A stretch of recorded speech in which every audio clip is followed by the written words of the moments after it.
भगवान कहना चाहते हैं इंद्र का अपराध जैसा भी था, लेकिन कम से कम 7 दिन 7 रात तक सारे ब्रजवासी मेरे पास तो थे, मेरे गाय बछड़े मेरे पास में थे, लेकिन ब्रह्मा का जो अपराध था उसने मेरे भक्तों को मुझसे दूर किया था।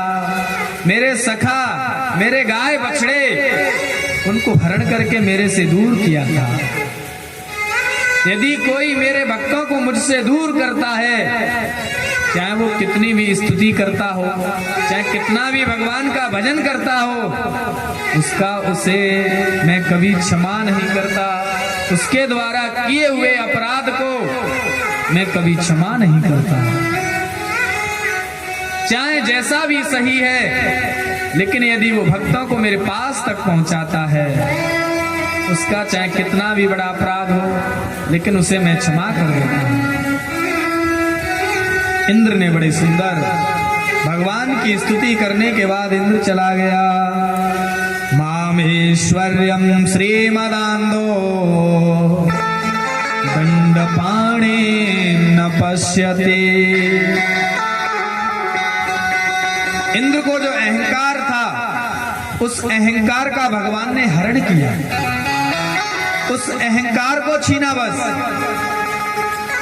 अच्छा एक बात बताइए, यदि इंद्र की पूजा हो रही थी तो उससे भगवान पर क्या फर्क पड़ रहा था? तो गलत हो रहा था क्या? अंतर एक ही था। अरे जिन इंद्र को भगवान स्वर्ग का राज्य वापस दिलाने के लिए इनके भाई वामन बनकर के आए, इंद्र के ही तो भाई हैं वामन बनकर जब भगवान आए,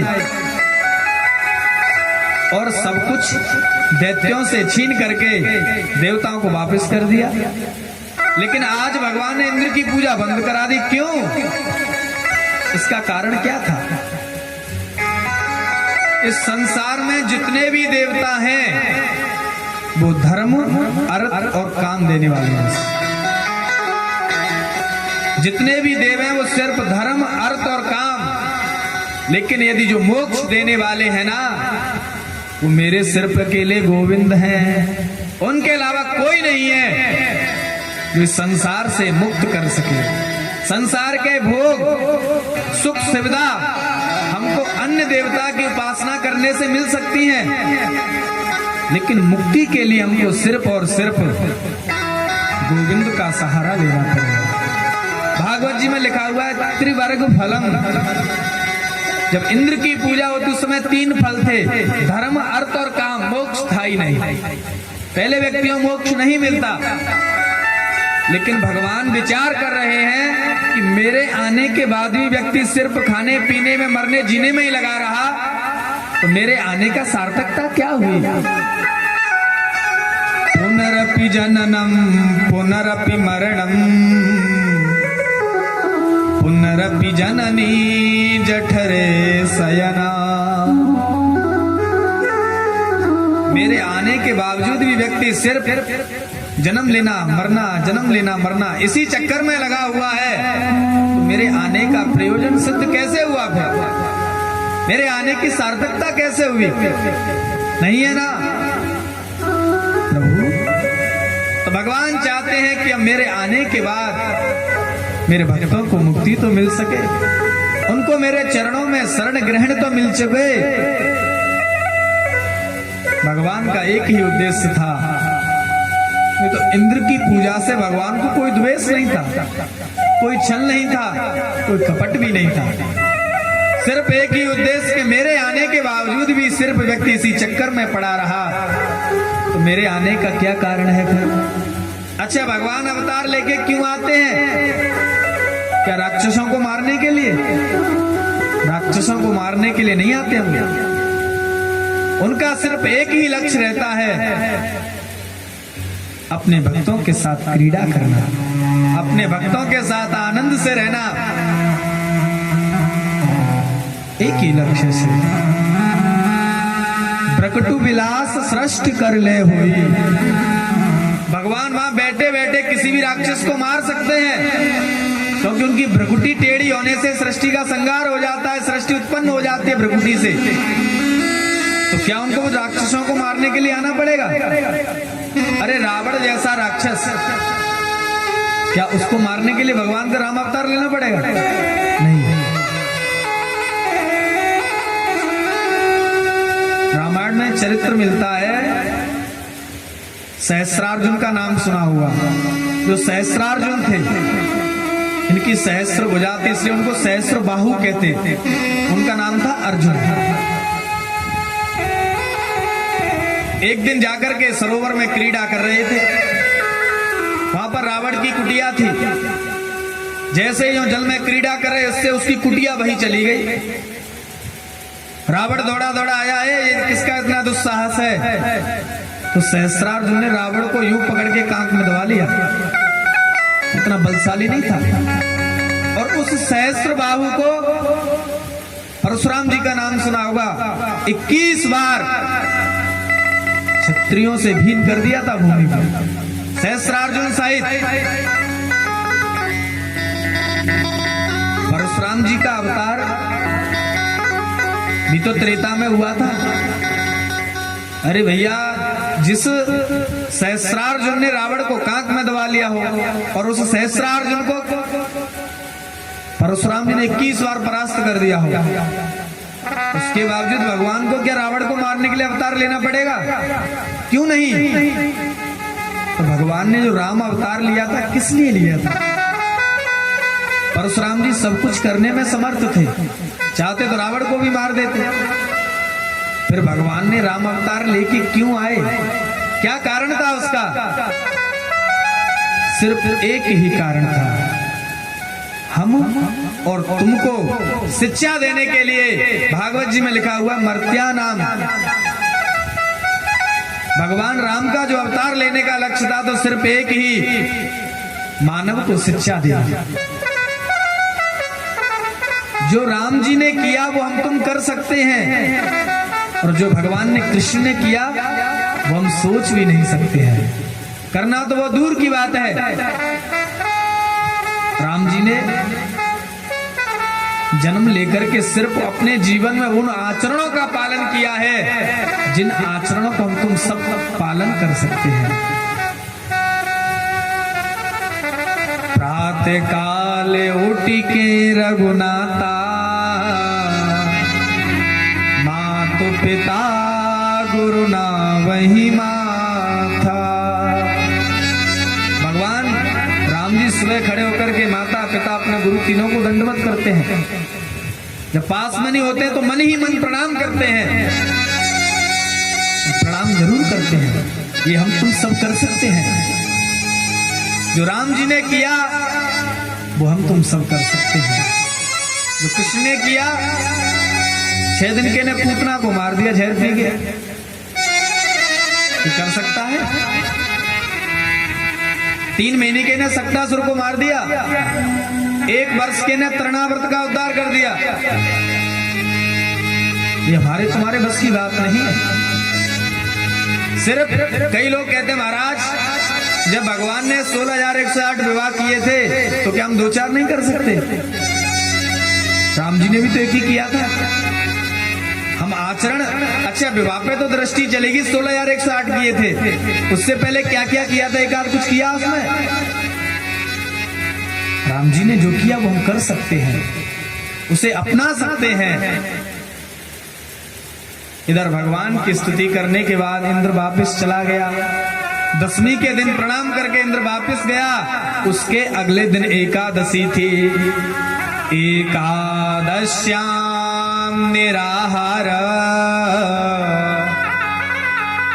संभ्यर्च जनार्दनम स्नातुम नंदस्तु कालिंद्या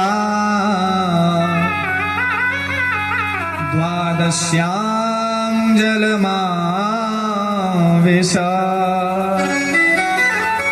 अच्छा देखिए, हम और आप कितने बड़े सौभाग्यशाली हैं। आज भी एकादशी है, और एकादशी के दिन हमको वो एकादशी वाली कथा सुनने का सौभाग्य मिल रहा है, जिस कथा को नंद बाबा की जो कथा है, नंद बाबा एकादशी का व्रत करते थे। गर्गाचार्य जी ने बताया था उनको कि नंद बाबा आप एकादशी का व्रत करो, आपके ऊपर निश्चित ही भगवान की कृपा होगी और आपके यहाँ पर पुत्र उत्पन्न होगा। ये गर्गाचार्य जी ने आशीर्वाद दिया और गर्गाचार्य जी ने ही एकादशी का व्रत बताया उनको। लेकिन समय का पता नहीं चला उनको और रात्रि में ही जाकर के सरोवर में स्नान करने के लिए यमुना जी में पहुंच गए। जैसे ही डुबकी लगाई, वरुण के दूत आए और नंद बाबा को पकड़ के ले गए, बांध के डाल दिया वरुण लोक में। कुछ सखा और भी गए थे साथ में, दौड़े दौड़े आए, कन्हैया बाबा यमुना जी में डूब गए, बाबा यमुना जी में डूब गए। कन्हैया दौड़े दौड़े आए और आकर के यमुना जी में छलांग लगा दी। अच्छा, वरुण जी क्यों पकड़ के ले गए थे?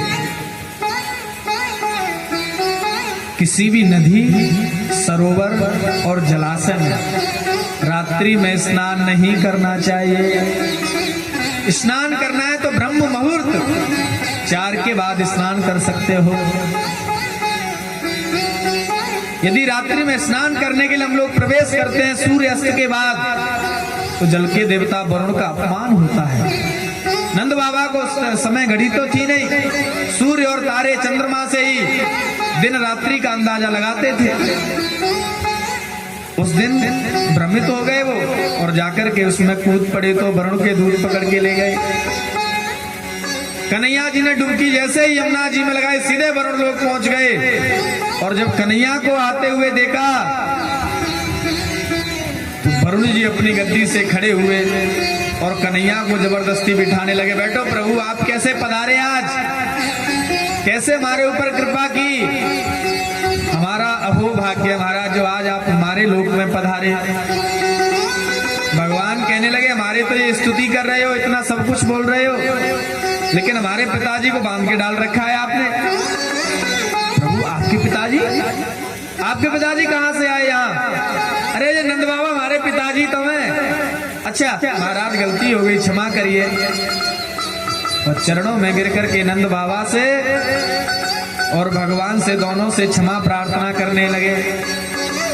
और करने के बाद जैसे ही वरुण ने कहा मेरे से अपराध हो गया, क्षमा करो, मुझे नहीं पता था महाराज।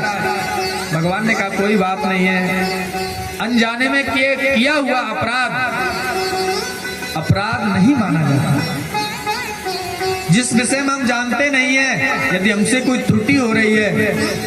अच्छा, कई लोग हैं भगवान की पूजा करते हैं, मंदिर में जाते हैं और उनसे पूजा में जब तक बतासा भगवान के मुंह पे ना फोड़ देंगे तब तक मानते नहीं कि भोग लगाया है भगवान ने। और पीछे वाली मैया भी ये देख रही है, इन्हें बतासा फोड़ा, मेरा जब तक नहीं फूटेगा मैं आगे नहीं बढ़ूंगी। ऐसा नहीं है, ये अपराध हो जाता है हमसे, ये पूजा नहीं है। अरे भगवान, अब हमारे मुंह पे कोई जबरदस्ती बतासा रख के फोड़े तो कैसा लगेगा? अच्छा लगेगा क्या? नहीं लगेगा ना। भगवान तो भाव के भूखे सामने यदि आपने रख दिया तो भगवान ने प्रसाद स्वीकार कर लिया। मंदिर में जाते हैं, शंकर भगवान के मंदिर में जाने के बाद हम सीधे जो घूम जाते हैं, परिक्रमा लगा देते हैं, लेकिन ये अपराध हो जाता है हमसे। शंकर भगवान के मंदिर में जो झलरी होती है ना, जिसपे शंकर जी विराजमान रहते हैं शिवलिंगी रूप में, उसको लांघना नहीं चाहिए। शंकर जी की आधी ही परिक्रमा लगानी चाहिए, देवी की एक परिक्रमा लगानी चाहिए, सूर्य भगवान की 7 परिक्रमा लगानी चाहिए और भगवान विष्णु की 4 परिक्रमा लगानी चाहिए। शास्त्रों में ऐसा वर्णन है। जब हम लोगों को ये बात पता ही नहीं चलेगी, हमसे यदि कोई अपराध हो रहा है तो वहां 2 चीज आ जाती है। हम भगवान के दरबार में बुद्धि से नहीं, श्रद्धा से जाते हैं।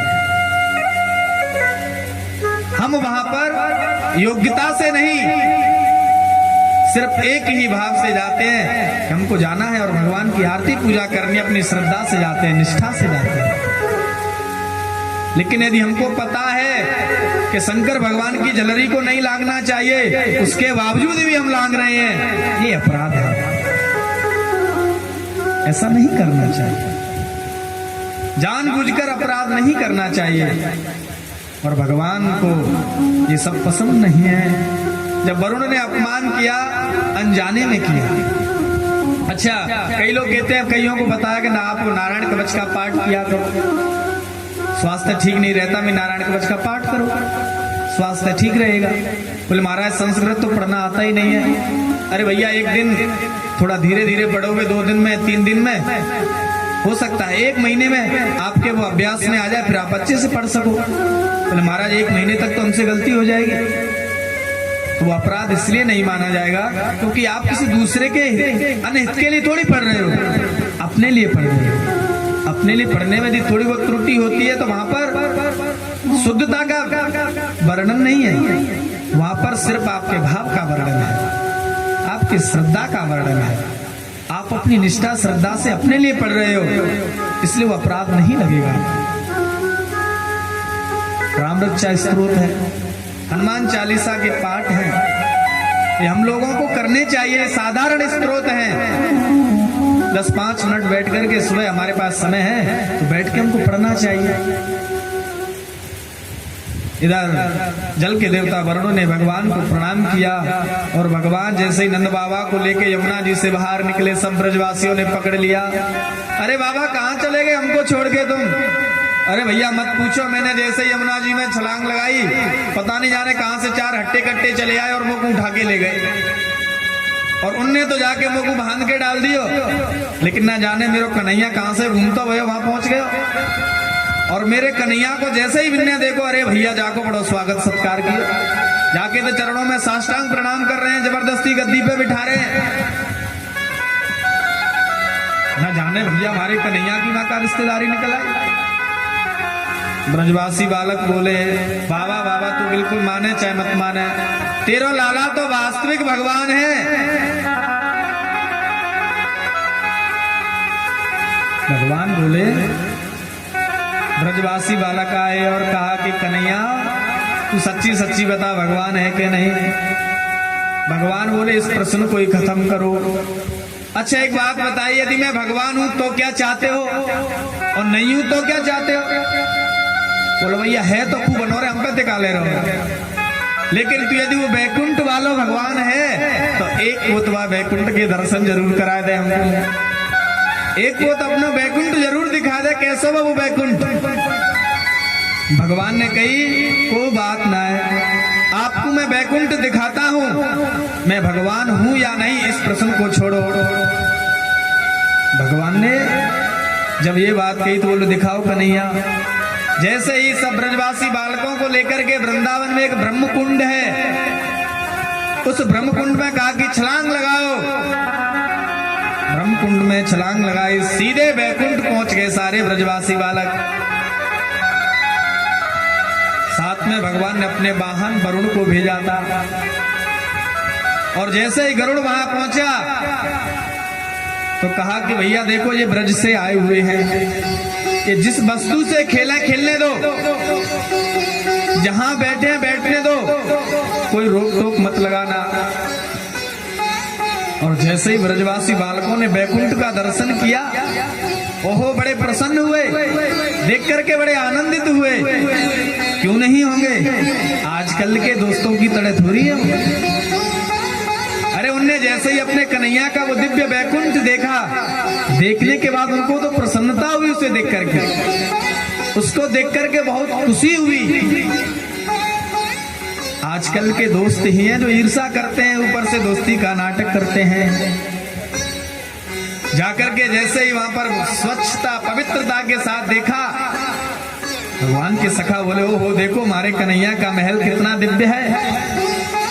भगवान एक ऊंचे से सिंहासन पर बैठे हुए थे, जैसे ही ब्रजवासी, उन्हें तो वही आदत कन्हैया को घोड़ी बना करके ऊपर बैठने की, उसके साथ खेलने की। देख कन्हैया ये खा, हम ये लेकर के आए हैं। तो वहां जैसे ही कन्हैया से मिलने के लिए ब्रजवासी बालक आगे बढ़े तो पार्षदों ने रोक दिया, कहाँ जा रहे हो? वहां कोई नहीं जा सकता। तुम नहीं जा सकते? अरे हमारा सखा है वो, और तुम कह रहे हो नहीं जा सकते? बोले नहीं जा सकते। सब ब्रजवासियों का, बच्चों का चेहरा उदास हो गया। और कहने लगे यदि हम अपने कन्हैया के पास नहीं जा सकते तो हमको ऐसा बैकुंठ नहीं चाहिए। ऐसा बैकुंठ का हम क्या करेंगे जिसमें हम अपने कन्हैया से दूर हैं? हमें नहीं चाहिए भैया तुम्हारा ऐसा बैकुंठ।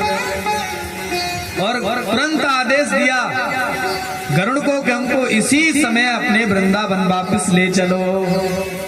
गरुड़ कहने लगा अभी कुछ नहीं बिगड़ा है, देख लो, विचार कर लो, क्योंकि मेरे से प्रभु ने कहा यदि कोई ब्रजवासी बालक वहां रहना चाहे तो उसे निश्चित ही वहां पर छोड़ आना, कोई जरूरत नहीं है वापस लाने की।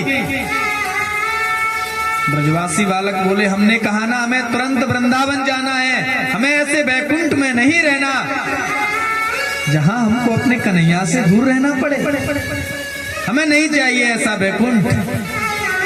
जब ये कहा तो तुरंत गरुड़ ने कहा मेरे ऊपर बैठ जाइए, और उसी ब्रह्म कुंड के द्वारा वापस निकल आए और आकर कन्हैया से कहा कि कन्हैया तेरा बैकुंठ बहुत दिव्य है, लेकिन पता नहीं कहां से चार गोरे गोरे मुंह वाले आए, हम तेरे पास जाने नहीं दिया उनने।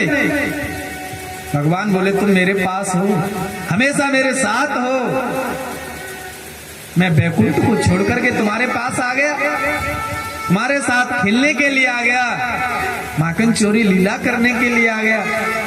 बैकुंठ में क्या है?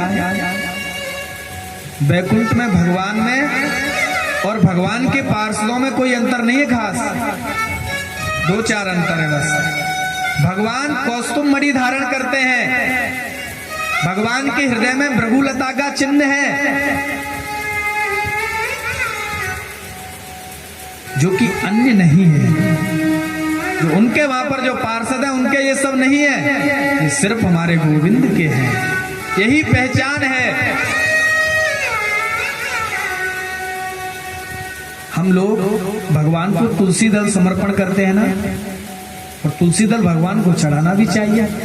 हमारे ठाकुर जी को बहुत प्रिय क्या है सबसे ज्यादा? तुलसी। और हम लोग जब हमारे प्रभु को तुलसी बहुत पसंद है तो तुलसी हम तुम सबको धारण करनी चाहिए कि नहीं? कौन कौन लोग तुलसी की कंठी धारण करता है? बस सब लोग करते हैं। एक बात बताइए, जब तक हमारे गले में तुलसी की कंठी नहीं है तुम्हारी पता कैसे चलेगा कि हम पालतू हैं कि फालतू?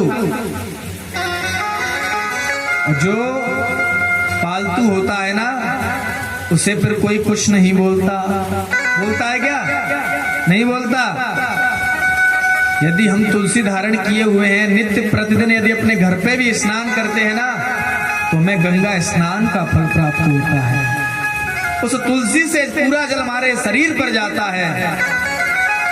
तुलसी धारण करनी चाहिए। बात मैं कह रहा था पालतू के कुत्ते होते हैं, पालतू और फालतू, जिनके गले में पट्टा पड़ा रहता है ना, यदि वो कोई अपराध कर दे तो उसकी शिकायत उसके मालिक से करने के लिए जाते हैं, और उसका मालिक उसकी देखभाल रखता है ना, उसके गले में पट्टा डला हुआ है कि फलाने का है वो। दूसरा बेचारा एक फालतू जिधर जाता है उधर की ठोकर खाता रहता है। जिस दरवाजे पर गया रोटी मिली कि नहीं पता नहीं, लेकिन डंडा जरूर मिलेंगे उसको, दौड़ता हुआ रहता है, कुछ नहीं मिलता उसका।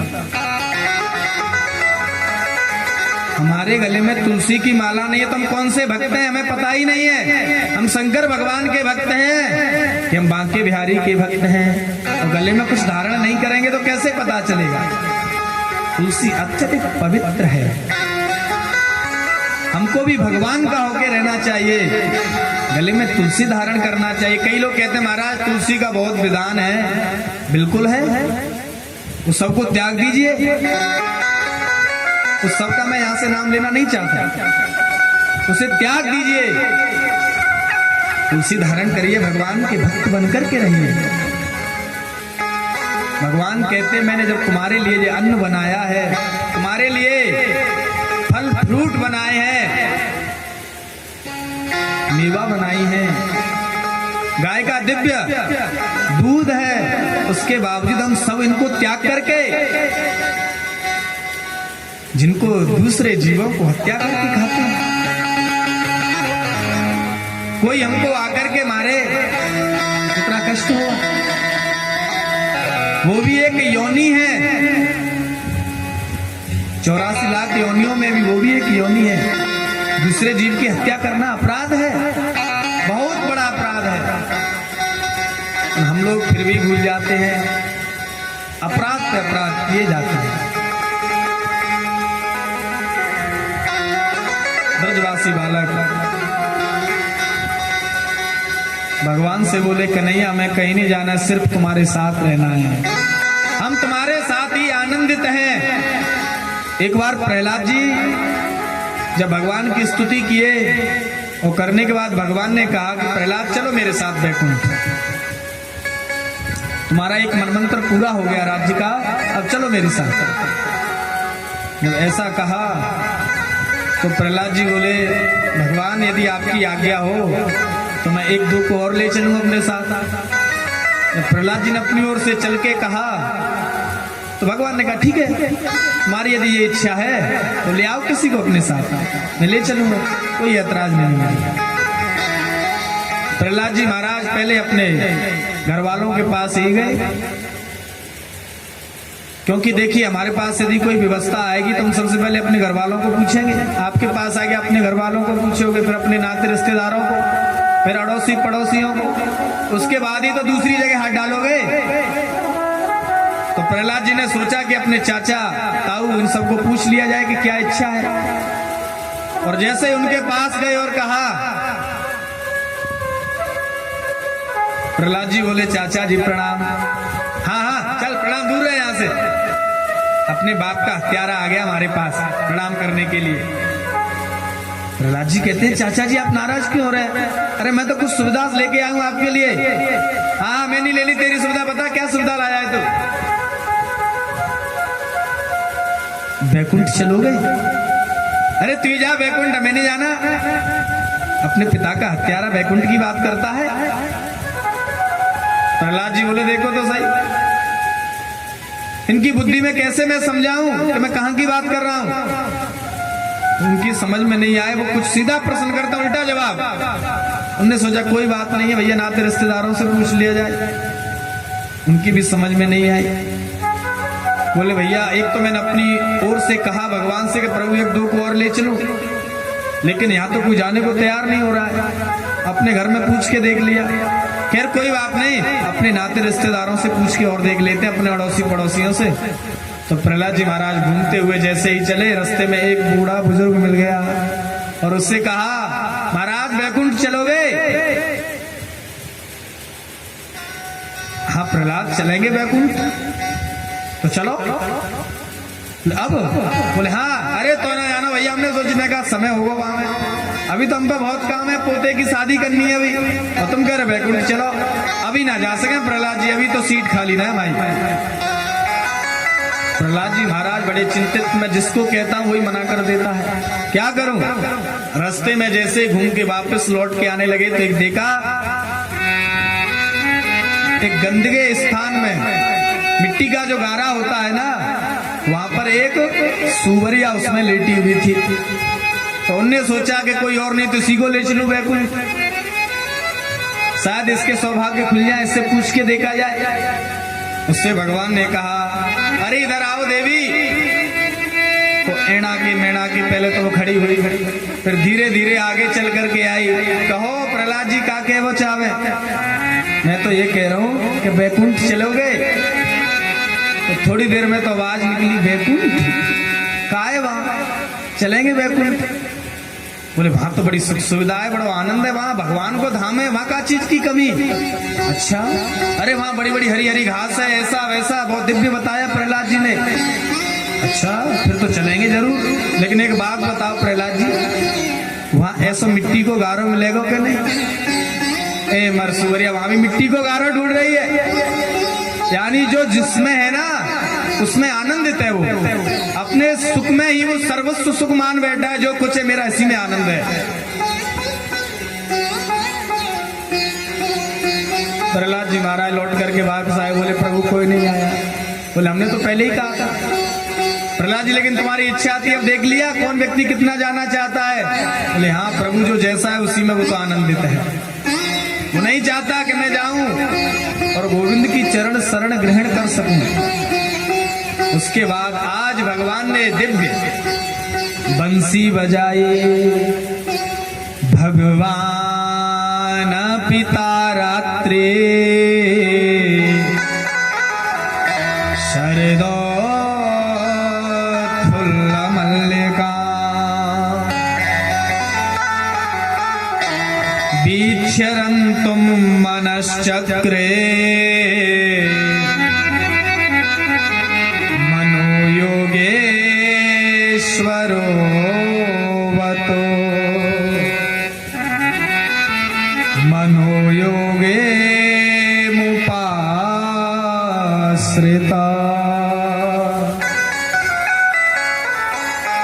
रास पंचाध्यायी का चरित्र शुभारंभ होता है। ये 5 अध्याय पंच प्राण हैं। आज मेरे गोविंद ने बंसी बजाई, बड़ी दिव्य बंसी की ध्वनि आज गोपियों के कान में बंसी के वो स्वर पहुंचे।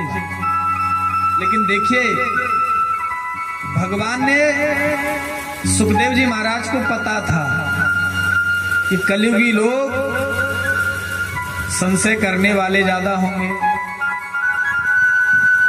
मानने वाले कम, प्रसन्न करने वाले ज्यादा। तो सुखदेव जी महाराज ने उस चरित्र का शुभारंभ भगवान पिता रात्रि, भगवान शब्द से किया।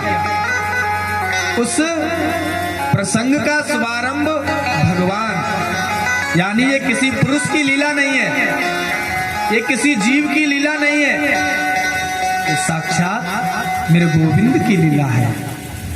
ये साक्षात मेरे बांके बिहारी की लीला है। ये साक्षात मेरे गोविंद की लीला है। भगवान पिता रात्रि शरदोत्फुल्ल मल्लिका। शरद पूर्णिमा की वो रात्रि आई। शरद पूर्णिमा अब आगे आएगी, दीपावली से पहले आती है, अक्टूबर में आएगी शरद पूर्णिमा। शरद पूर्णिमा के दिन भगवान के मन में आया कि आज मैं सभी गोपियों के साथ नृत्य करूं, उस रात्रि को आनंद में बनाऊं। बड़ी सुंदर भगवान ने बंसी बजाई। लेकिन विडंबना ये है, ये बंसी हर किसी को सुनाई नहीं दी। भगवान ने कल भी बंसी बजाई थी, लेकिन समस्त ब्रजवासियों को सुनाई दी वो बंसी। भगवान ने कल वेणु गीत में जो बंसी बजाई थी, उसके स्वर समस्त ब्रजवासियों को सुनाई दिए। उस बंसी की ध्वनि समस्त ब्रजवासियों को सुनाई दी। लेकिन जो आज बंसी बजाई भगवान ने, वह सिर्फ जिन गोपियों का भगवान चीर हरण कर चुके थे, जिन गोपियों का भगवान वो माया रूपी पर्दा हटा चुके थे, उन्हीं गोपियों को ये बंसी के स्वर सुनाई दिए। और जैसे ही गोपियों के कान में बंसी के स्वर जाते हैं, निसम्य गीता तदनांग वर्धना ब्रजा स्त्रिया कृष्ण गृहीत मानसा आजग्मुरन्यो न्यमलाच्छितोद्यमा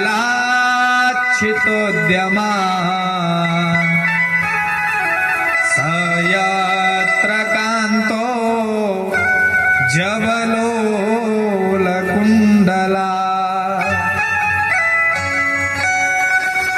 जैसे ही बंसी के स्वर कान में पड़े, जो गोपी जिस स्थिति में थी, तदनंग वर्धनम,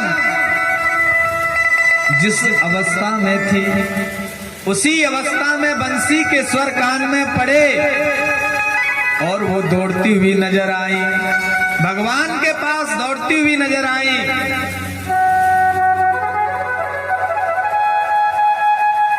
और वो गोपियां,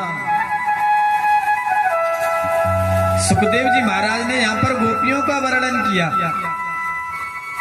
कौन कौन सी गोपियां थी और क्या क्या अपना काम छोड़ करके भागती हुई नजर आ रही हैं।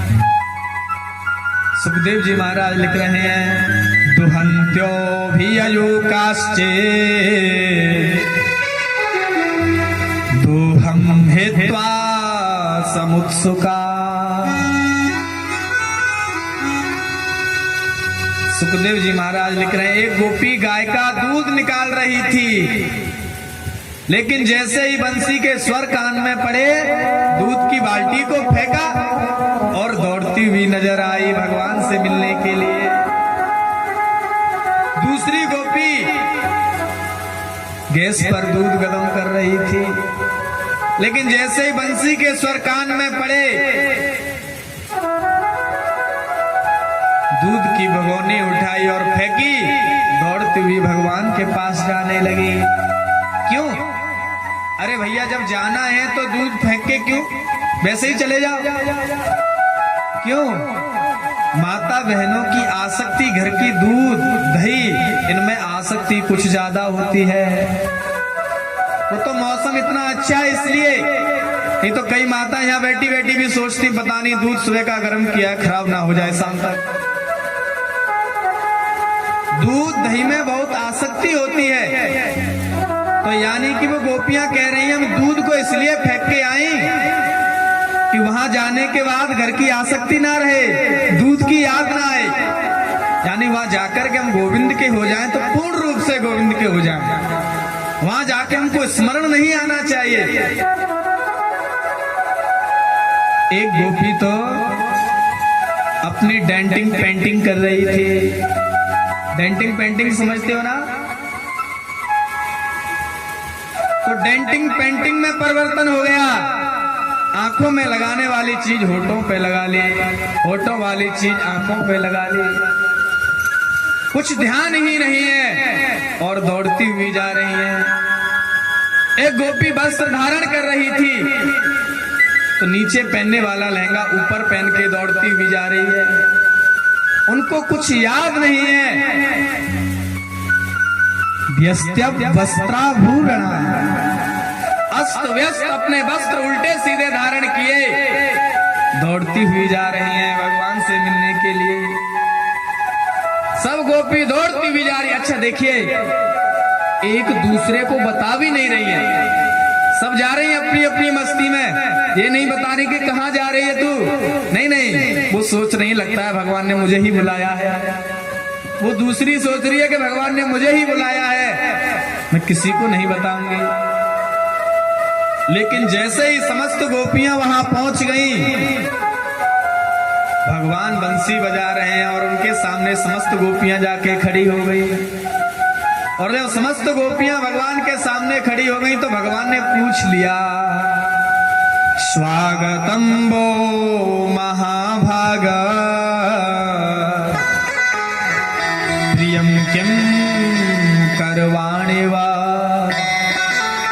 भगवान ने कहा आइए आइए, आपका स्वागत है स्वागत है। फिर पूछा, ब्रूतागमन कारणम, किस कारण से आई हो गोपियों, ये तो बताओ। गोपियों का चेहरा नीचे लटक गया।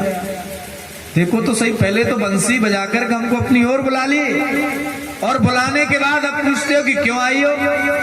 अरे भैया, आप लोग हमारा यहाँ निमंत्रण करके जाओ, शाम को हम आपके घर भोजन खाने के लिए पधारे, तो आपको महाराज आइए आइए बहुत स्वागत है, अच्छा हुआ आप पधारे हमारे घर। ठीक है साहब, लेकिन महाराज ये तो बताओ आना कैसे हुआ, कैसा लगेगा फिर हमको। अरे देखो क्या भले आदमी, पहले तो निमंत्रण किया, भोजन के लिए आने पे स्वागत भी किया, अब पूछ रहा महाराज कैसे आए हो, क्रोध आएगा कि नहीं। तो गोपियों को क्रोध आने लगा। देखो, एक तो हम इनके लिए अपना सब कुछ छोड़ करके आ गए और ये आते ही हमसे स्वागत भी कर रहे हैं कि आओ आओ गोपियों, आपका स्वागत है, लेकिन फिर पूछ रहे हो कि क्यों आई हो। अच्छा, सुखदेव जी महाराज ने यहाँ पर एक बात और लिखी, उसमें कैसी गोपी है? भगवान कहने लगे देखिए आप इस समय आए हो, रात्रि का समय है, रात्रि के समय वन में आपको घूमना शोभा नहीं देता, आप अपने घर को वापस लौट जाओ। गोपियां नीचे नार झुकाए खड़ी हुई है, तो इधर कहते हैं भगवान हो लगता है शरद पूर्णिमा का चांद देखने के लिए आए हो, तो अब तो चांद भी देख लिया, वापस लौट के जाओ, अब तो चांद के भी दर्शन हो गए आपको। हो लगता है आप बंसी की स्वर और धुन सुनने के लिए आए, तो अब तो बंसी भी सुन ली, वापस जाओ। गोपियां विचार करने लगी जिसके लिए हम सब कुछ छोड़ करके आ गए और वो हमसे कह रहा है जाओ जाओ जाओ। सुखदेव जी लिखते हैं मातरः पितरः पुत्रा भ्रातरा पतयश्च वा। इसके द्वारा हमको पता चलता है कि वहां पर वो गोपी नहीं थी कि जिनका विवाह नहीं हुआ। सुखदेव जी महाराज ने लिखा है मातरः, आपकी मां आपको खोज रही होंगी, पुत्रः, ऐसी भी गोपी थी जिनके बाल बच्चे भी थे, जाओ आपके बेटे आपको ढूंढ रहे होंगे, रात्रि के समय आप यहां घूम रही हैं। पतयश्च, ऐसी भी गोपी थी जिनका विवाह हुआ ही था,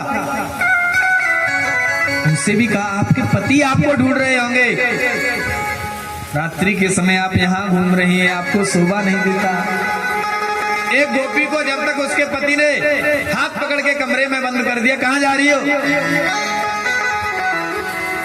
उस गोपी ने नेत्र बंद किए और समाधि लगाई, समाधि लगा करके सब गोपियों से पहले वो पहुंच गई वहां भगवान के पास।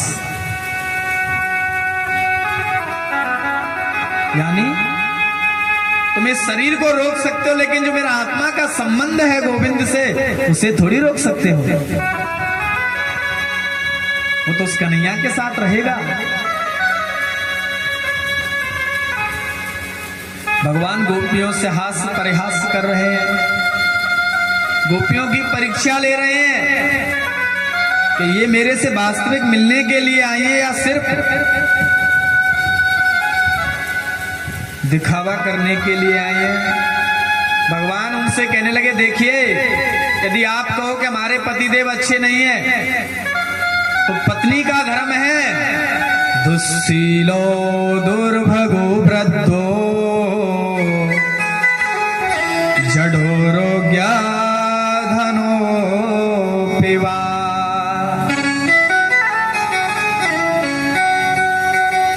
यदि आप कहो कि दुस्सीलो दुर्भगो वृद्धो, महाराज मेरे पतिदेव का स्वभाव अच्छा नहीं है, मैं उसके साथ नहीं रहना चाहती, मैं तो आपके साथ रहूंगी। तो देखिए पति परमेश्वर होता है, उसके साथ तुम्हारा विवाह हुआ है, तुमको उसी के साथ रहना है, चाहे वो कैसा भी है, दुस्सीलो दुर्भगो, उसका स्वभाव भी ठीक नहीं है, क्रूर है, उसके बावजूद ही वृद्धो जड़ो, कहो बुढ़ापे का शरीर है, जड़ है, मूर्ख है, उसके बाद भी लिखा पति स्त्रीभिर्नहातव्यो लोके सुरोभिर्पातके। महाराज फिर भी वो पति परमात्मा है, वो पति के साथ ही अपना जो जीवन है, उसके पिता ने, उस कन्या के पिता ने जिसके हाथ में हाथ दिया है, उसी के साथ अपना जीवन यापन करना चाहिए, चाहे वो जैसा भी है। भगवान जब प्रश्न पर प्रश्न किए जा रहे हैं तो गोपियों ने कहा महाराज एक बात बताइए। भगवान गोपियों की परीक्षा ले रहे हैं कि देखूं तो सही इनके अंदर मेरे प्रति कितना प्रेम है। क्यों नहीं लेंगे भैया, परीक्षा लेने का भगवान का हक भी है। उनके साथ नृत्य करना है, महारास करना है। जब हम और आप बाजार में 50 रुपए का मटका लेने के लिए जाते हैं ना, बार बार बजा करके देखते हैं कहीं से फूटा तो नहीं है, देखते हैं ना। तो जिसके साथ भगवान महाराज करने के लिए जा रहे हो, तो क्या भगवान नहीं देखेंगे कि इसके हृदय में वास्तविक मेरे लिए प्रेम है, या वैसे ही दौड़ी चले आए हैं।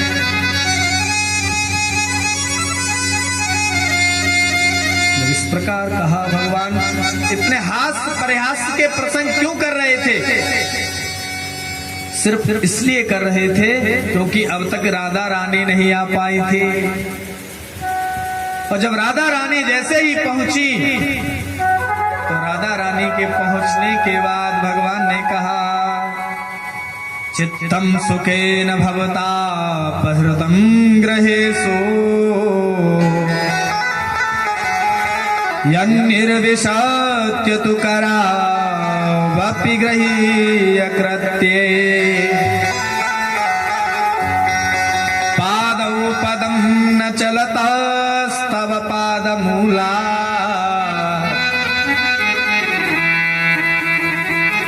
जब राधा रानी जैसे ही वहां पहुंची, तो राधा रानी को देख करके भगवान प्रसन्न हो गए और गोपियों के साथ नृत्य करने लगे। लेकिन जैसे ही भगवान गोपियों के साथ नाचने लगे, तो गोपियों को अहंकार हो गया। अरे हम देखो कितनी सुंदर है, सामने नाच रहा है। ऐसा भाव रखते हुए जब गोपियों के अंदर अहंकार आया और राधा रानी को मान हो गया,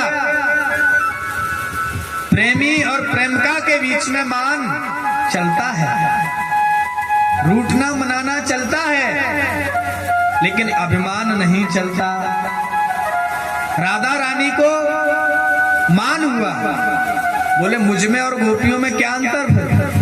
जब गोविंद ऐसे इनके साथ नाच रहे हैं और गोपियां सोच रही हैं कि कन्हैया मेरे साथ ही नाच रहे हैं, तो भगवान राधा रानी को मनाने के लिए और उन गोपियों के अभिमान को तोड़ने के लिए वहां से अंतर्ध्यान हो गए, वहां से अंतर्ध्यान हो गए। और जब भगवान अंतर्ध्यान हुए वहां से, तो गोपियां विलाप करने लगी, इधर उधर घूमने लगी। क्या करें? इधर राधा रानी कुछ देर तक तो साथ चली, बाद में राधा रानी बोली कि मेरे पैरों में दर्द हो रहा है, पादौ पदम न चलतस तब पादमूलात्। महाराज अब मेरे से पैदल नहीं चला जा रहा, अब मैं पैदल नहीं चल सकती। अच्छा पैदल नहीं चल सकती? बोले बिल्कुल नहीं महाराज। तो भगवान ने कहा कि आप मेरे कंधे पर बैठ जाओ। क्योंकि राधा रानी क्यों बोल रही है ये बात? वो अच्छी तरह से जानती हैं कि यदि मैं गोविंद के साथ चली गई, तो जो अन्य गोपियां पीछे हैं उनको कभी भगवान प्राप्त नहीं होंगे, और यदि मैं रह गई तो मेरे सहारे गोपियों को भी भगवान के दर्शन मिल जाएंगे। क्योंकि भगवान ने एक बात और कही थी गोपियों से। जब गोपियों ने कहा कि प्रभु एक बात बताइए, आप हमसे बार बार बोल रहे हैं कि जाओ जाओ जाओ, हम चली जाएंगी, एक हमारी बात का उदाहरण दे दीजिए, आप उत्तर दे दीजिए प्रश्न का। कौन सी का? तो वो गोपियां कहने लगी, जब भगवान ने कहा एक बात बताइए प्रभु,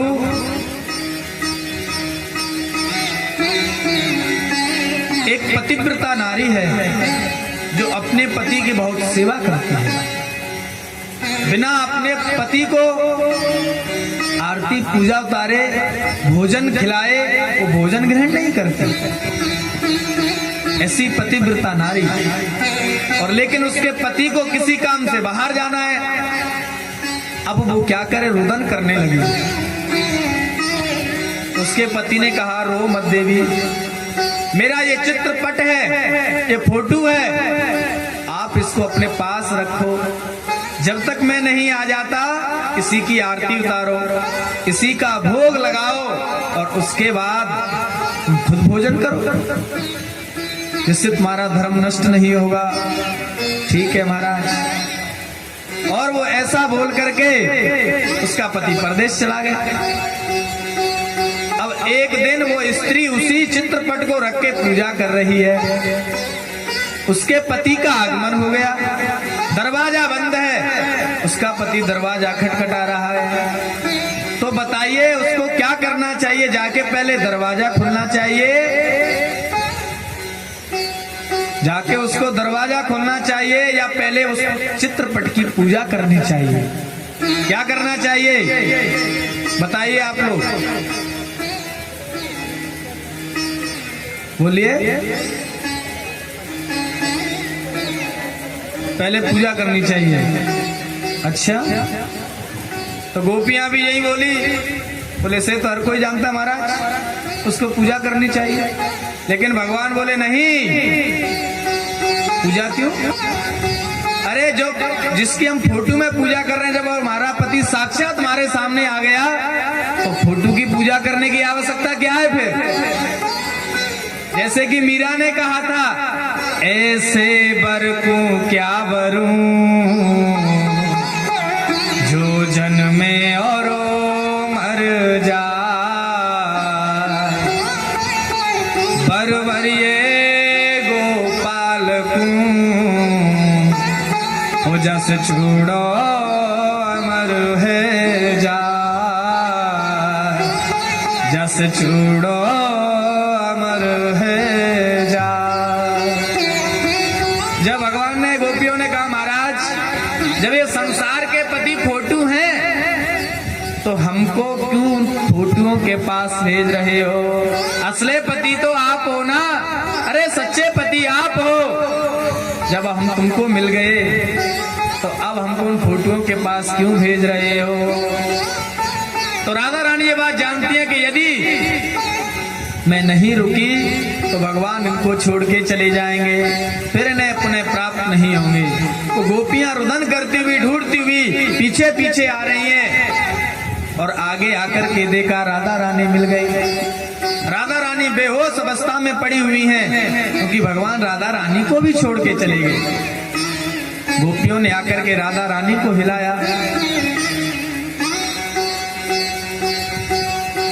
तो समस्त गोपियां भगवान को ढूंढ रही हैं, वन वन में जाकर के भगवान को खोज रही हैं, हर जगह जाकर के भगवान की ओर जा रही हैं। तो यहाँ पर लिखा कच्चित् तुलसी कल्याणी गोविंदा चरण प्रिय सहत्वाल कुलैर्बिभ्रा द्रष्टस्ते प्रयोज्युता।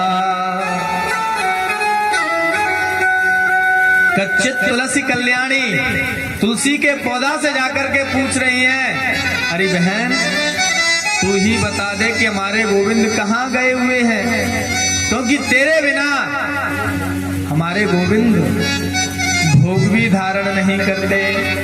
तो तुझे पता होगा ना कि हमारे गोविंद कहाँ हैं, हमारे मुरली मनोहर वो कृष्ण कहाँ हैं, बताना। इतने में हवा चल गई और तुलसी का पौधा हिल गया। और जब पौधा हिला तो दूसरी सखी बोली, बहन अरे ये तो हमारी सौतिन है, अरे ये तो हमारी सौतिन है, ये हमको उनका पता क्यों बताएगी? ये तो बिल्कुल नहीं बताएगी। और आगे जाकर के देखा भूमि बड़ी हरी भरी सी नजर आई तो जाकर के पूछने लगी, किम ते कृतम छित तपो वत के सवांघ्रे स्पर्शेत सबोत्पुलकितांगरुहेर विभासे। कहने लगी, अरे पृथ्वी तू ही बता दे वो हमारे गोविंद हमको छोड़ करके कहाँ चले गए? अरे तुझे तो पता होगा क्योंकि जहां भी गए होंगे तेरे ऊपर चल के गए होंगे, जहां गए होंगे तुझसे अलग तो नहीं जा सकते। दूसरी गोपी बोली, बहन ये निश्चित ही हमारे गोविंद का स्पर्श पाके इतनी प्रफुल्लित हो रही है। इसने निश्चित ही हमारे गोविंद का संग किया है, इसलिए इतनी प्रफुल्लित हो रही है। कैसे इतनी प्रफुल्लित हो सकती है? तो पृथ्वी बोली नहीं नहीं, मैं तो पहले से ही इतनी प्रफुल्लित हूं, इतनी हरी भरी हूं। दूसरी गोपी बोली हाँ हाँ, हम मानते हैं कृष्ण जन्म में ना सही, लेकिन भगवान जब बलि के यहाँ पर भगवान बन करके आए थे, उस समय जब तेरा बलि से दान लिया था, तो भगवान ने अपने चरण के द्वारा तुझे नापा, तो उस समय तूने भगवान का स्पर्श पा लिया होगा, इसलिए तू इतनी धन्य है। क्योंकि बिना उनका स्पर्श पाए तो धन्य हो ही नहीं सकती है। पृथ्वी बोली नहीं नहीं, मैं उससे पहले भी प्रफुल्लित थी। तो दूसरी गोपी बोली हाँ हाँ, मैं मानती हूं कि भगवान जब वामन बन करके आए थे, उस समय तूने स्पर्श नहीं किया होगा, लेकिन आहो वराह बपसो परिरंभणे ना, जिस समय भगवान हिरण्याक्ष के चंगुल से तुझे मुक्ति दिलाई थी, उस समय जरूर तूने उनका आलिंगन किया होगा, क्योंकि बिना भगवान का आलिंगन किए तो इतनी प्रफुल्लित हो ही नहीं सकती है। देखिए ये बात गोपी अच्छी तरीके से जानती हैं कि वो सिर्फ यशोदा नंदन कृष्ण नहीं है। यदि ये बात वो नहीं जानती कि वो साक्षात परमात्मा है, तो ऐसे नहीं बोलती वो।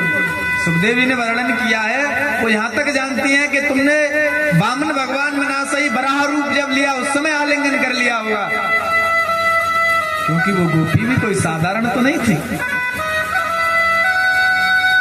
कहते हैं संत लोग, जो गोपी थी, कर्म कांड के 4 लाख जो मंत्र हैं वो गोपी थी।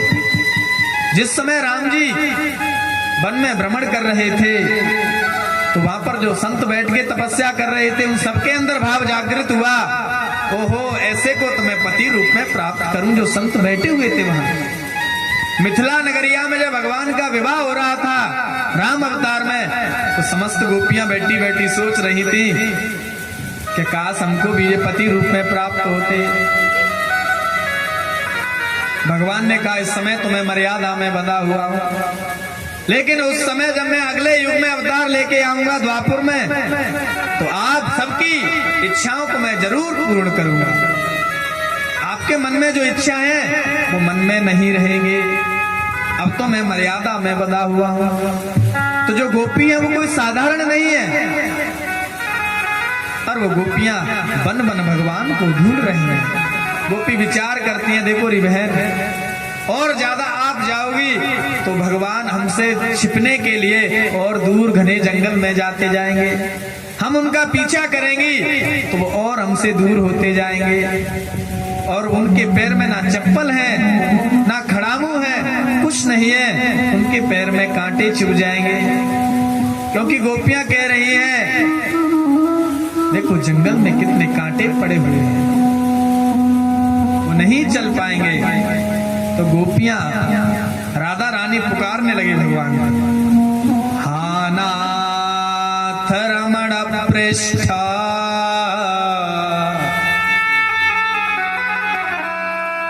क्वासे क्वासे महाभुजा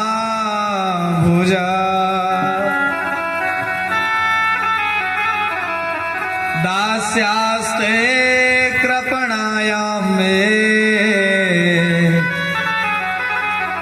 सखे दर्शय सन्निधे।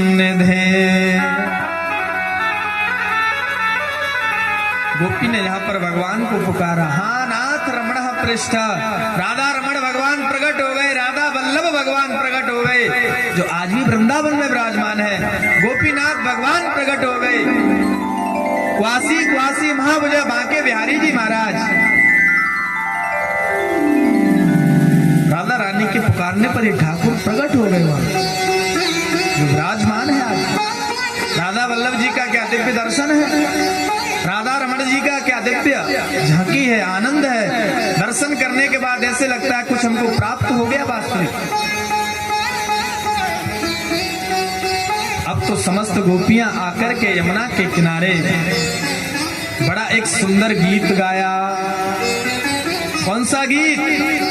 गोपी गीत। बड़ा दिव्य गोपी गीत का। देखिए, आज से पहले उन गोपियों ने कभी उस गीत का अभ्यास नहीं किया। जब हम लोग कोई चीज गाते हैं या कोई भजन गाते हैं तो उसको पहले तैयार करते हैं ना, उसकी संगत बिठाते हैं, उसके बाद गा पाते हैं।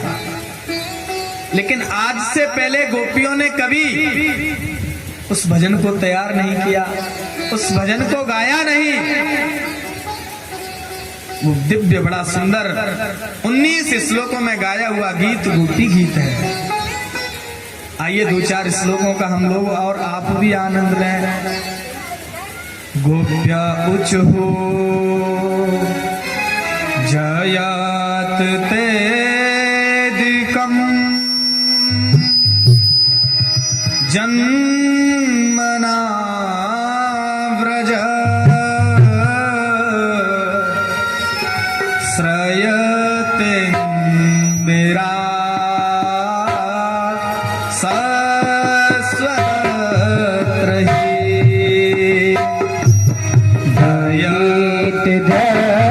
दयित गीछुटा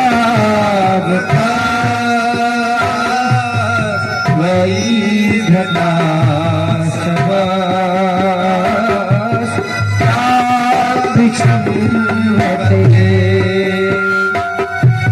शरारुदास रे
गोपियों के द्वारा गाया हुआ ये गीत है।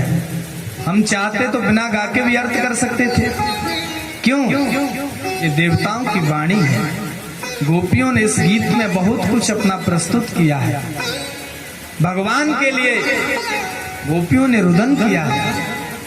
गोपियां लिख रही हैं गीत में, जयते अधिकम, हे गोविंद, ये वृंदावन, ये ब्रज आपके जन्म लेने से पहले भी अत्यधिक पुण्यदायी था, लेकिन गोविंद आपके जन्म लेने से ते अधिकम, इसकी महानता और ज्यादा बढ़ गई। गोविंद,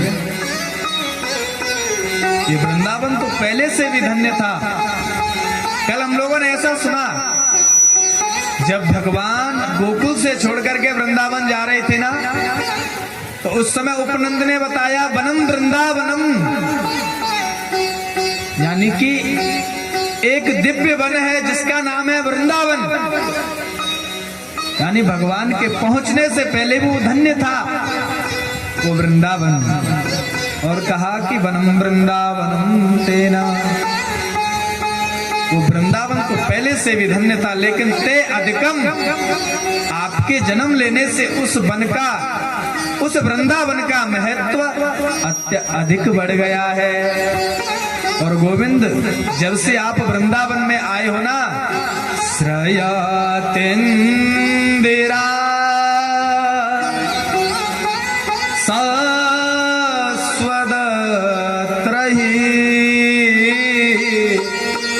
गोविंद, उसी दिन से वहां पर श्रेय यानी लक्ष्मी चलायमान है। लेकिन आपका जन्म जब से वृंदावन में हुआ है, तब से लक्ष्मी वहां जाकर के स्थिर हो गई है, लक्ष्मी वहां जाकर के ठहर गई है। फिर लक्ष्मी आगे नहीं बढ़ती, वहीं जाकर के वो लक्ष्मी रुक गई है। और गोविंद, हम लोगों को क्यों बचाया? अरे हमें मारने के लिए कितने नहीं आए, कभी अगासुर आता है, कभी बकासुर आता है, कभी इंद्र पानी की वर्षा करता है। किस लिए हमने हमारी रक्षा की? क्या इसलिए भरदने तो नेह किम बदा? अरे कन्हैया, हमारी रक्षा इसलिए की थी क्या कि मैं तुमको अपने प्रेम में अपनी नेत्रों की तिरछी तलवार से काट के मारूंगा? अपने नेत्रों की कतारी से मारना चाहते थे क्या? हमको मारने के लिए कितने नहीं आए। विषय जलाप्यया व्याल राक्षसा। अरे उस यमुना के विषैले जल से क्यों बचाया? बड़े बड़े राक्षस आए, उनसे हमारी रक्षा क्यों की? गोविंद, हमें क्यों बचाया? और हम ये बात भी अच्छी तरीके से जानती हैं, न खालु गोपिका नंदनो भवा, कि आप सिर्फ यशोदा और देवकी के लाल नहीं हो, आप तो ब्रह्मा जी के द्वारा स्तुति करने के बाद भिखान सार्तु तो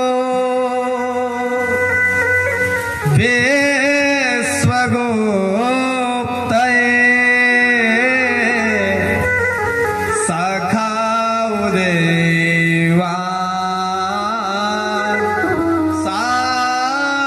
सात्वतां कुले। महाराज, ब्रह्मा जी ने आकर के आपके चरणों में प्रार्थना की, पृथ्वी साथ गई, जब पापियों के पाप से पीड़ित थी। इन सबकी प्रार्थना करने के बाद आप यशोदा नंदन बनकर के प्रकट हुए हो, देवकी नंदन बनकर के प्रकट हुए हो गोविंद। और गोविंद, प्राणात देहिना पाप कर्षणा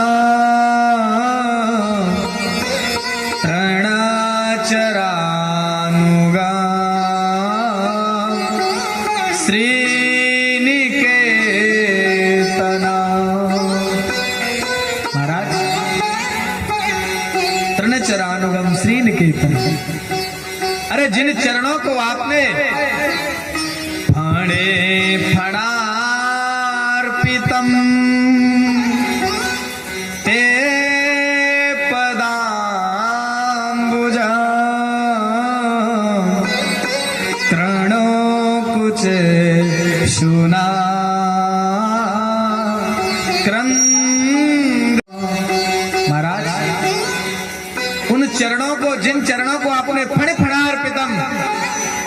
थैया थैया करके उस नाग के फन पर बड़ा नृत्य किया था,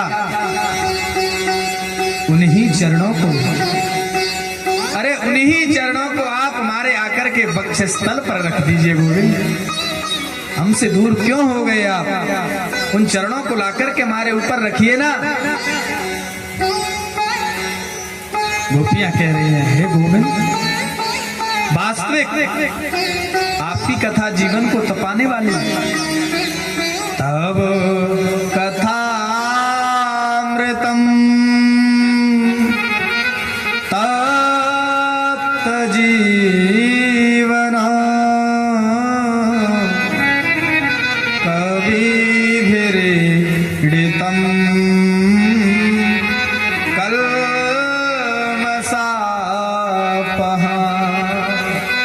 हे गोविंद, ये आपकी कथा जीवन को तपाने वाली है।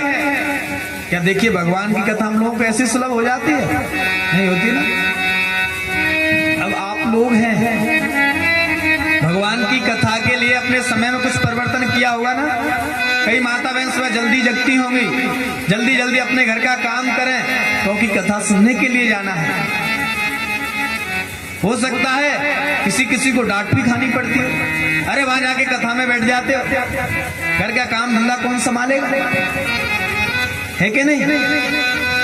तब कथामृतम तप्त जीवनम, ये भागवत कथा जीवन को तपाने वाली है। हे गोविंद, आपकी कथा इतनी सरल नहीं है कि चाहे जिसको सुलभ प्राप्त हो सके, चाहे जिसको मिल सके, ये बहुत दुर्लभ है ये कथा। और गोपियां कह रही हैं, प्रभु जा जाकर के भगवान की लीला कर रही हैं। वो गोपियां भ्रमण कर रही हैं, वहां पर लीला कर रही हैं। एक गोपी पूतना बन जाती है, दूसरी गोपी उसके ऊपर गिर जाती है कृष्ण बन करके, कि शायद हम भगवान की लीला करें और हमसे उनकी लीला में कोई त्रुटि हो जाए तो वो आकर के कहे, नहीं नहीं गोपी ऐसे नहीं, ये लीला ऐसे है। एक गोपी गोवर्धन पर्वत बन जाती है, अन्य सब गोपी मिलकर के उस गोपी को ऊपर उठा लेती हैं गोवर्धन पर्वत की तरह। एक गोपी सक्टासुर बन जाती है, दूसरी गोपी उसको ऊपर उठा के फेंक देती है। यानी हमसे उनकी लीला में कोई त्रुटि हो जाए जिससे कि वो गोविंद आकर के कहें, नहीं नहीं ऐसे नहीं, ऐसे है ये लीला। गोपियां कह रही हैं, चला सिया ब्रजा चारयन पशो नलेन सुंदरा नाथते पदा। महाराज, जब आप गायों को चरा के आते थे, हम बैठी बैठी प्रतीक्षा करती रहती थी कि भगवान के पैरों में कहीं कांटा ना चुभ जाए, कोई गिट्टी ना चुभ जाए। ये क्यों सोचती थी? क्योंकि जब हम आपको लेकर के अपने हाथों में खिलाती थी, हमको डर लगता कहीं हमारे कठोर हाथों से कन्हैया के कोमल शरीर में कोई चोट ना पहुंच जाए। और गोविंद, आज आप शील तृणांकुरई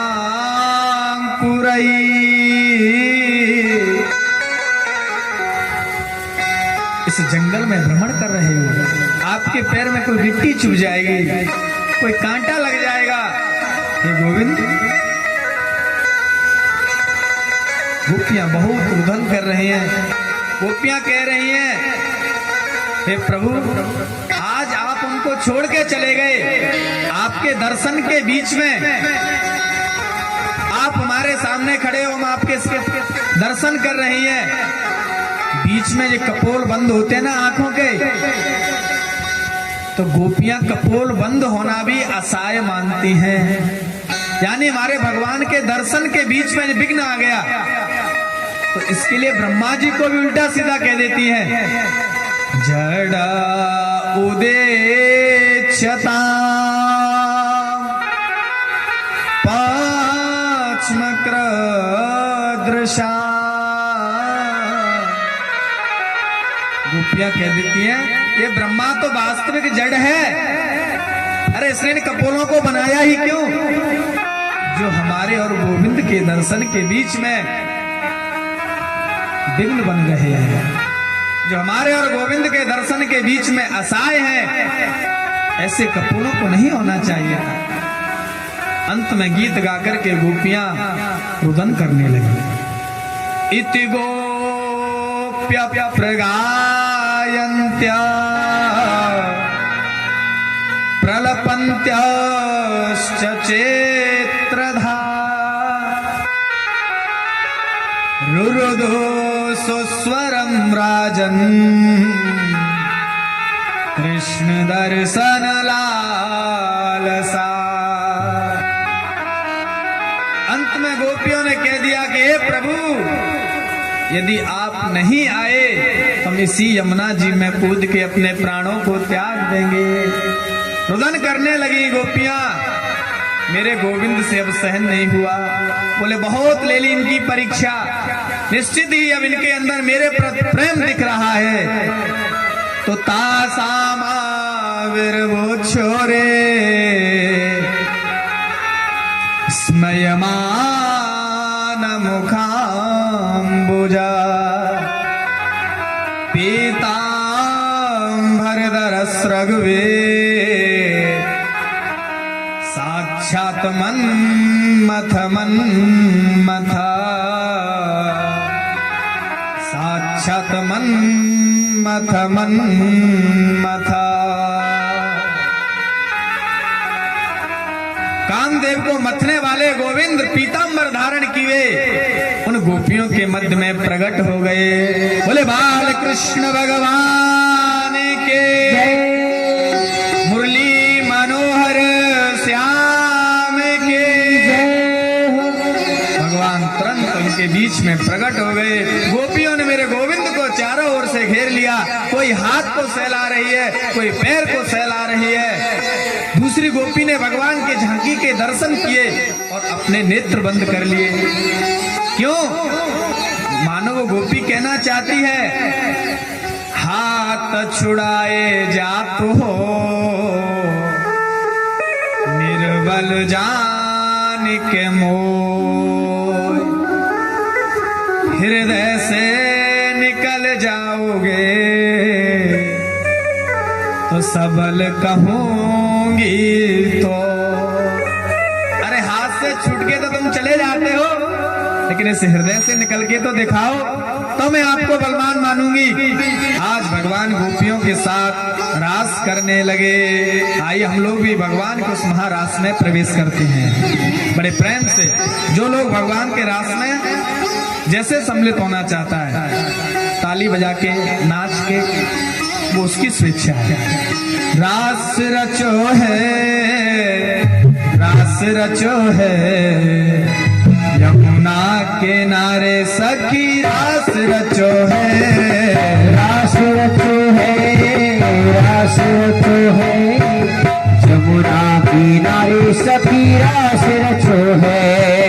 रास रचो है, रास रचो है यमुना किनारे सखी, रास रचो है, रास रचो है, रास रचो है यमुना किनारे सखी, रास रचो है। ओ राधा नाचे नाचे नाचे, राधा नाचे कृष्ण नाचे नाचे गोपी जन, राधा नाचे कृष्ण नाचे नाचे गोपी जन, राधा नाचे कृष्ण नाचे नाचे गोपी जन, राधा नाचे कृष्ण नाचे नाचे गोपी जन। मन मेरो बन गयो सखी पावन वृंदावन, मन मेरो बन गयो सखी पावन वृंदावन। रास रचो है, रास रचो है यमुना किनारे महारास रचो है, रास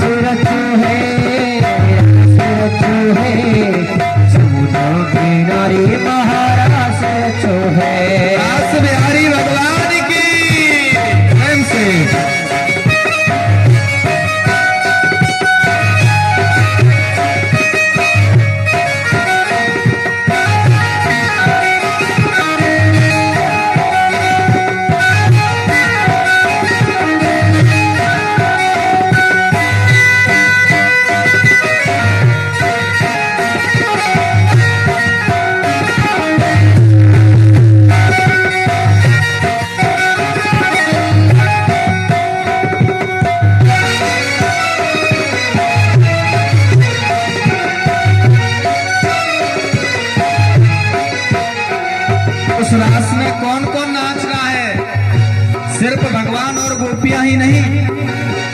भगवान ने कामदेव को आदेश दिया, बोले आजा।